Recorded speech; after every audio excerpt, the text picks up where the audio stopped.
Nakatakdang itukod ang Mindanao Railway Project sa Davao Region sunog tuig. Apan wala pa magsugod ang proyekto, giulan na kini og reklamo. Atong sayron ng detalye niini pinagi sa live report ni Jandy Esteban. Jandy. Yes, Sara, kini tungod sa problema sa road right-of-way. Pipila ka mga subdivision o mga propiedad sa Davao City ang maigo sa itukod nga Mindanao Railway Project.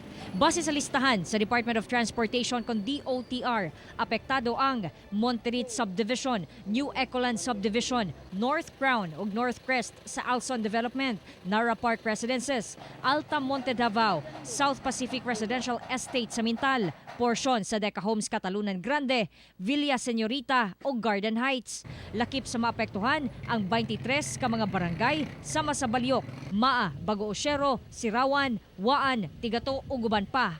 Usa sa mga maapektuhan sa Mindanao Railway Project, kining Deca Homes dinhi sa Cabantian, Davao City. Reklamo sa mga residente, wala pa sila mapahibalo o wala pa nakig-coordinate kanila ang project implementor.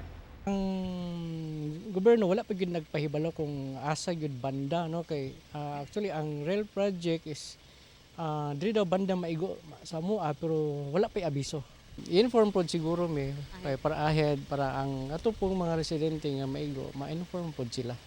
Nangayo naman daw og clearance ang DOTR sa mga barangay labot sa pagpatukod sa proyekto. Yung interposing na objection na grant namin is yung yung permitting them to start the yung information campaign pati na doon yung pag-negotiate sa mga property owner. Pero as to the naman yung side ng owner ay nasa kanila na po 'yon. Kung halimbawa ayaw nila, then hindi na sa amin yung side para i-negotiate. Sa bahin ni Davao City Mayor Sara Duterte, suportado niya ang maong proyekto labi pa nga makabenepisyo niini ang tibuok Mindanao. Apan mibalibad kini nga ang city government ang makig-negotiate sa mga maapektuhan sa problema sa road right-of-way.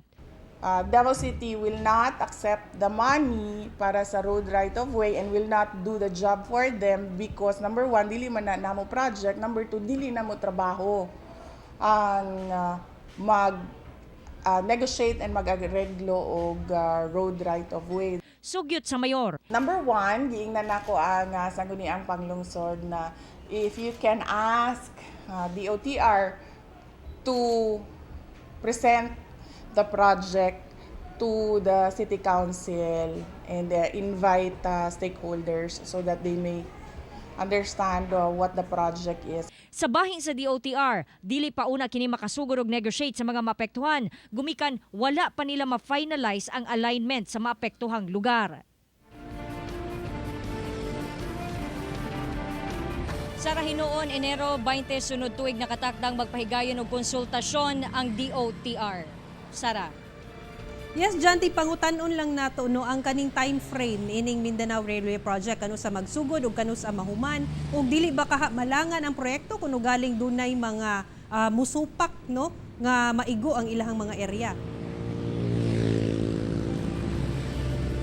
Yes, Sara, sunod tuig no first quarter sunod tuig gyud masugdan na dapat ning Mindanao Rail Project. Yes, Sara, mao gyud ang resulta kung duna pa may plastaron ning DOTR as to the reklamo sa mga residente. So we are expecting na kung kini tungod diin mga reklamo sa road right of way, madalatar gyud ang maong proyekto, but as of now wala pa nato may nabi gyud mismo no ang mga representative from the DOTR kung kanus agud nila masugdan na considering this reklamo gikan sa mga maapektuhang mga residente o kining mga high-end subdivision dinhi sa Dakbayan sa Davao.